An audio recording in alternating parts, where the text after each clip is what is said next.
नमस्कार मित्रों, एक बार फिर से स्वागत है मेरे चैनल एजुटेक शिखर में। मित्रों, आज की जो जानकारी है वो है सरकार द्वारा चलाई जाने वाली योजना से संबंधित। सरकार बहुत सारी स्कीम चलाती है। उस स्कीम के अंतर्गत आज हम लोग जो जानकारी प्राप्त करने वाले हैं उस योजना का नाम है जननी सुरक्षा योजना। यह योजना किन के लिए एप्लीकेबल है और इस योजना को आप किस प्रकार अप्लाई कर सकते हो इत्यादि से संबंधित जानकारी हम आज के इस सेशन में प्राप्त करने वाले हैं। तो मित्रों, जानकारी शुरू करने के पहले एक बार आपसे रिक्वेस्ट करूंगा, गुजारिश करूंगा कि यदि आपने मेरे चैनल को सब्सक्राइब नहीं किया है तो आप मेरे चैनल को सब्सक्राइब कर लीजिए। साथ ही साथ जानकारी देखने के बाद वीडियो पे लाइक कीजिए, कमेंट कीजिए और यह जानकारी अपने मित्रों में शेयर भी कीजिए। तो मित्रों, चलते हैं और प्राप्त करते हैं आज एक नई जानकारी। दोस्तों, जैसा कि मैंने पहले ही बताया कि आज की जो जानकारी रहेगी सरकार द्वारा चलाई जाने वाली योजनाओं से संबंधित है। इस योजना के अंतर्गत आज हम जानकारी प्राप्त करने वाले हैं जननी सुरक्षा योजना 2022। आइए सबसे पहले हम जान लेते हैं कि ये योजना है क्या। सबसे पहले साथियों, भारत सरकार अर्थात केंद्र सरकार दिन पर दिन लोगों के लिए कोई न कोई योजना बनाती रहती है।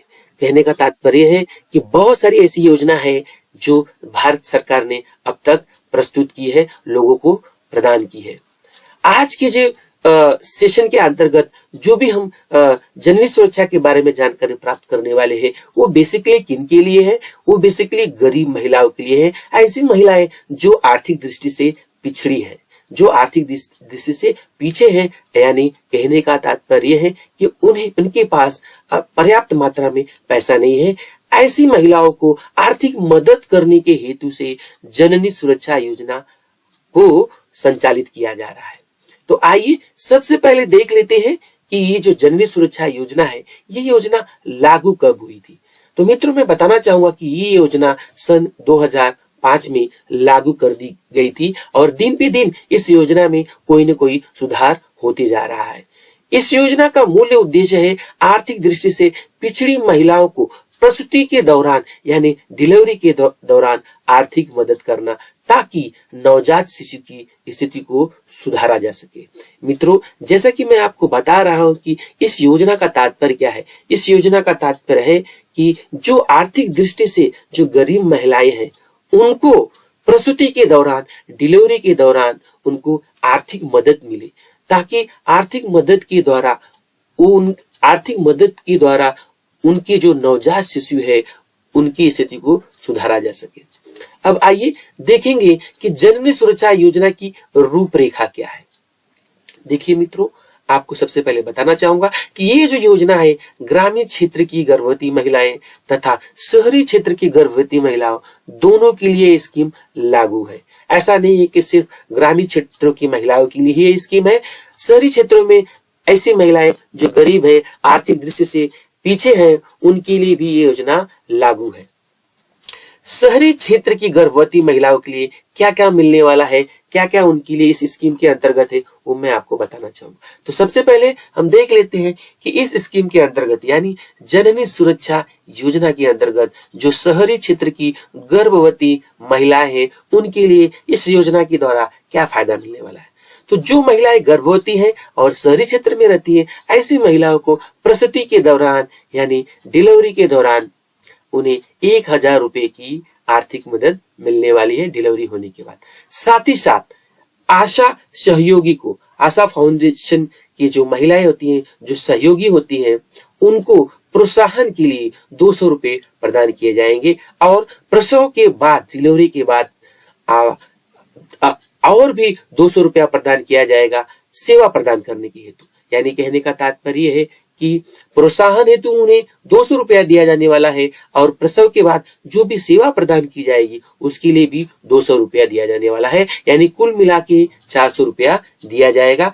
किसके लिए दिया जाने वाला है, कौन सी महिलाओं के लिए ये शर्तें लागू है? तो शहरी क्षेत्र की जो गर्भवती महिलाएं हैं उनके लिए। अब हम बात करेंगे जो ग्रामीण क्षेत्र की गर्भवती महिलाएं हैं उनके लिए क्या क्या है। देखिए मित्रों, बताना चाहूंगा कि जो ग्रामीण क्षेत्र की महिलाएं हैं, जो गांव में रहती हैं और जो गरीबी रेखा से नीचे के स्तर में अपना जीवन यापन कर रही हैं, ऐसी महिलाओं को इस योजना के तहत टोटल कितने मिलने वाले हैं? 1400 रुपए मिलने वाले। कितने मिलने वाले हैं? 1400 रुपए मिलने वाले हैं कि आर्थिक सहायता मिलेगी। इसके अलावा जो आशा सहयोगी हैं, महिलाएं हैं, उनको प्रोत्साहन के तौर पे 300 रुपए की राशि प्रदान की जाएगी। और प्रसव के बाद, डिलीवरी के बाद जो भी सेवाएं प्रदान की जाएंगी उसकी स्थिति में भी 300 और अधिक रुपए मिलने वाले हैं। यानी कुल मिलाकर 600 और अधिक राशि भी प्रदान की जाएगी। तो मित्रों, साथियों, इस जानकारी के अंतर्गत आप क्या सीख पा रहे हैं? आपको क्या पता चल रहा है कि ये जो योजना है, इस योजना के अंतर्गत दो अलग अलग राशि, दो अलग अलग क्षेत्रों की महिलाओं के लिए मिल रही है। जैसा कि आपको मैंने बताया कि जो शहरी क्षेत्र की महिलाएं हैं उनके लिए 1000 प्रसूति के बाद, और जो ग्रामीण क्षेत्र की महिलाएं हैं उन्हें 1400 रुपए प्रसूति के बाद मिलने वाला है। तो इस योजना के तहत आपको जानकारी मिल पा रही है कि किस प्रकार जो प्रसूति है, जो महिलाएं हैं, डिलीवरी के बाद किस प्रकार और कितनी धनराशि को प्राप्त कर सकती है। तो इस जो योजना है, ये जो जननी सुरक्षा योजना है, इस योजना के लिए आप लोग कैसे अप्लाई करेंगे, क्या क्या जरूरी दस्तावेज है, उसकी जानकारी भी मैं आपको प्रदान कर देता हूँ। तो सबसे पहले आएंगे और हम लोग जानकारी प्राप्त करेंगे कि ये जो जननी सुरक्षा योजना है, इसके लिए कौन कौन से डॉक्यूमेंट लगने वाले हैं, कौन कौन से डॉक्यूमेंट की, दस्तावेजों की आवश्यकता होगी। तो जो आवेदिका होगी, जो महिलाएं होंगी जो इसके लिए आवेदन करने वाली हैं, उनके पास निम्नलिखित डॉक्यूमेंट या दस्तावेजों का होना जरूरी है, तभी आप इस सुरक्षा योजना, जननी सुरक्षा योजना के लिए पात्र मानी जाएंगी। सबसे पहले आपका आधार कार्ड होना चाहिए, बीपीएल राशन कार्ड होना चाहिए, जननी सुरक्षा कार्ड भी बना लीजिए, एड्रेस प्रूफ की जरूरत पड़ेगी, निवास प्रमाण पत्र भी लगेगा, साथ ही साथ सरकारी अस्पताल की ओर से जारी किए गए डिलीवरी सर्टिफिकेट भी लगेगा, मोबाइल नंबर होना जरूरी है, बैंक अकाउंट होना जरूरी है, और आपका पासपोर्ट साइज फोटो भी लगेगा।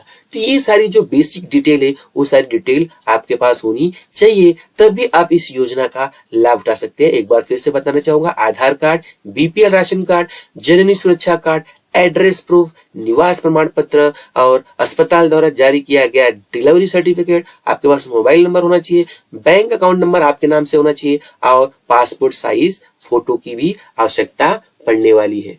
तो साथियों और मित्रों, इस डॉक्यूमेंट के माध्यम से आप क्या कर सकते हैं? इन डॉक्यूमेंट के माध्यम से आप इस योजना का लाभ उठा सकते हैं, इस योजना के लिए आप एप्लीकेशन कर सकते हैं। आइए जानते हैं कि इस जननी सुरक्षा योजना का फॉर्म कैसे भरेंगे, किस प्रकार दस्तावेजों को हम यहाँ पे सबमिट करेंगे। तो आपको फॉर्म भरने के लिए सबसे पहले आपको क्या करना पड़ेगा, एक वेबसाइट पे जाना पड़ेगा, उसके लिंक मैं आपको डिस्क्रिप्शन बॉक्स में दे दूंगा। उस लिंक पे आप क्या करोगे, क्लिक करोगे। क्लिक करने के बाद जैसे आप उस वेबसाइट पे पहुंचेगे, वहां पे आपको एक पीडीएफ फॉर्म दिखाई देगा। आपको एक पीडीएफ डाउनलोड करना है, एक फॉर्म डाउनलोड करना है मित्रों।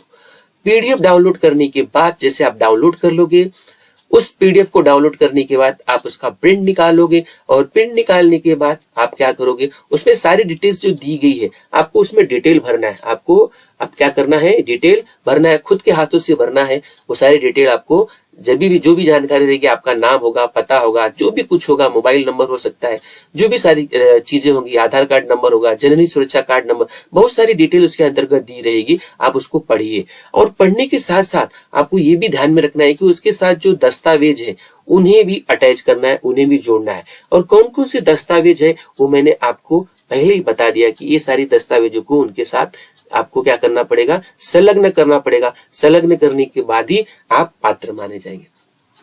और ये जो फॉर्म है मित्रों, ये जो फॉर्म है आपको कहाँ जमा करना है, आपको इस फॉर्म को आंगनवाड़ी या महिला स्वास्थ्य केंद्र में जाकर जमा करवा देना है। फिर से बताना चाहूंगा कि आपको जो साइट की लिंक दी गई है उस साइट पे जाना है, पीडीएफ डाउनलोड कर लेना है, फॉर्म डाउनलोड करना है, सारी डिटेल अच्छे से पढ़ना है, भरना है, और जो भी दस्तावेज है, जो भी डॉक्यूमेंट है, उनके भी प्रिंट निकाल के आपको क्या करना है, अटैच करना है। अटैच करने के बाद ऑफलाइन मेथड द्वारा, ऑनलाइन मेथड नहीं, ऑफलाइन मतलब आपको खुद जाके आंगनवाड़ी या जो महिला स्वास्थ्य केंद्र आपके नजदीकी में होंगे वहां पे जमा करना होगा।